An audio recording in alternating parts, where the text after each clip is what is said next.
皆さんこんにちは。株式会社かっこいい大人の牛木翔太です。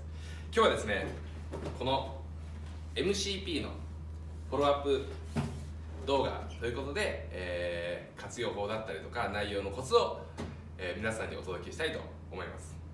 今回は、レッスン2を開いてください。ページで言うとですね、13ページですね。コミュニケーションの原則。この原則っていうのがすごく重要なんですね。原則って何か、なくてはならないもの、外してはいけないこと、これが原則なんですね。例えばカレーのルーのようなものです。カレーには、お肉がなくてもカレーになるし、じゃがいもがなくてもカレーになるし、人参はなくても、ない方がいいかもしれませんね。でライスがなくてもカレーになるじゃないですか。でもカレーからルーを抜いたらどうなりますか。もうただのサラサラの透明な汁とご飯、美味しくないですよね。そんなカレーのルーのような、コミュニケーションの原則を今日はお伝えします。ではですね、まず最初の14ページをめくるとこんなものが出てくると思います。これはコミュニケーションのレベル、相手のどこまで伝わったかっていう話です。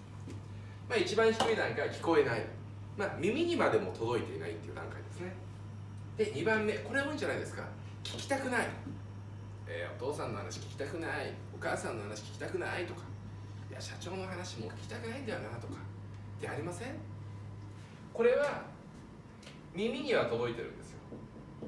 耳には届いてるけど心には届いてないですよね。大体上から言うこととかってそうじゃないですか。上司からの命令とか偉い人からこれやんなさいあれやんなさい、一応大人だから笑顔でニコニコしながらはいって言うし、分かりましたってメールも返信するかもしれないけど聞きたくないんですよ。だとしたらそのメッセージは届いてないかもしれません。でもうちょっとマシになると聞こえる、もうほんとこれただ耳に入ってるだけの状態ですよね。そしてもうちょい行くと話は分かる、この段階の人も多いと思います。これはですね、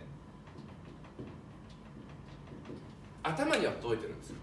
話の内容としては理解はできる。でもじゃあそれでこっちの方に来てるとは限らないですよね。これも多いんじゃないですかね。話は分かるけど、そうけどがつきます。〇〇さんの言ってることは話は分かるけどさ、でも現実的には難しいよねとか、いや確かにやった方がいいって分かるけどでもさみたいなこと多くないですか。多くのコミュニケーションが2番だったり3番4番で止まっていることが多いです。ここにはですね、大きな壁があるんですよ。そしてこの壁を乗り越えるのが実はプレゼンテーションと呼ばれるものなんです。相手の心を動かすプレゼンテーション、これは我々が毎月やっているセミナーの中でも心を動かすプレゼンテーションの5ステップってお伝えしたりもしてますし、 MSP の方ですね、そっちを学ぶとこっちを身につけることもできます。そしてそんなプレゼンができると相手に伝わってくる。これ話が分かるとは違いますよね。なんかすごい伝わってきた、なるほどそういうことかみたいな、この辺からですね、だんだん心になっていくんですよ。そして6番、心に響く、もしくは言い方を変えると感動。いや〇〇さんの話聞いたら感動したとか、あの映画見たら感動した、これ素晴らしいですよね。相手の心に響くようなコミュニケーション、そして感動させるようなコミュニケーションで、このコミュニケーションのレベルっていうところはですね、7まであるんですよ。7まで。心に響く、これ以上あるの？あるんです。7番。もしセミナーや講演会を聞いて感動した、映画を見て心に響いただとしても何もしなかったらどうですか。これは意味ないですよね。なので7番はですね、これなんです。動きたくなる。〇〇社長の話聞いたら動きたくなった、明日からよし頑張ろうとか、サッカーの試合見たら動きたくなった、明日からサッカー頑張ろうみたいな、ただ感動するレベルで終わってたら意味がないんですよ。その先、じゃあこれは心を通り越して心の奥底なんでしょう。腑に落ちる、腑なんですね。そのメッセージが心に響いて、そして腑に落ちた時動きたくなるっていうレベルになるんです。もし皆さん相手を動きたくさせたらどうでしょうか。もしセールスとか営業だったらいらないっていう人が欲しいってなって契約をしたりとか、〇〇さんに会ってみたいとか、感動させるだけじゃなくて動きを促すようなコミュニケーション、これが究極レベルです。さあ皆さんどうですか。皆さんの周りであの人の話は確かに聞きたくないな、いやいや聞かないといけないけどっていう人いません？このレベルの人はどうですか。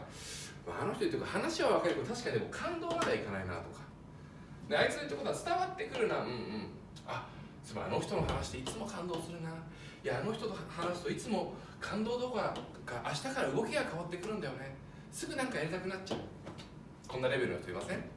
皆さんもこのレベルのコミュニケーションを取れるように一緒にトレーニングしていきましょう。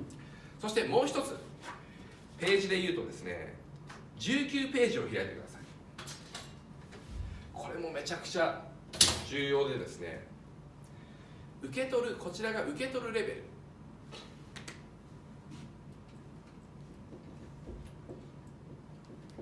受け止めると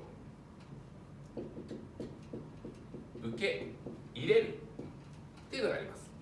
これは受け止めよりかは受け入れる方がいいんですけれども、実はね重要なのがこれなんですよ。受け止める。多くの人はこれを知らないんですね。受け入れるか受け入れないかどっちかになっちゃうんですよ。まあいい話だったら、ああ分かりました、受け入れます。いやそれ違うんだよな、いやいやそれ違うと思いますよ、いや僕はそう考えません、いやでもって言って突き返しちゃうんですよ。突き返さないでまず受け止めてみてください。あ、丸村さんはそういうふうに考えるんですね、なるほどそっか、まあでも僕の考えは違うんですよね、僕はこう思いますよって言って一旦受け止めてからお返ししてあげてください。みんなもう弾くか入れるかどっちかなんですよ。世の中受け入れられない話ありますよね。価値観が違うこともあれば、間違った情報を話している人もいるかもしれません。そんな時にですね、でもとかいやとかって言って弾き返さないで、まずは受け止めましょう。この受け止めるための魔法の言葉が、なるほど、そうだったんだ。実はこれはですね、MCP のレッスン11、魔法の言葉のところにも載っています。もしよかったら応用編としてレッスン11も確認してみてください。他にもね、引き受けるっていうのもあるんですよ。これはね、今日この動画の中ではお伝えできないんで、またお会いした時、もしくはセミナーだった時にこの次のレベルですね、3番引き受けるという究極の受け取るレベルをお伝えしたいと思います。では皆さん MCP 時間がある時に聞いて、たまには開いてフォローアップシートをやったりとかして、そしてこの動画をまたお送りしますんで、これを活用して一緒にコミュニケーションの達人になっていきましょう。それではまたお会いしましょう。ありがとうございました。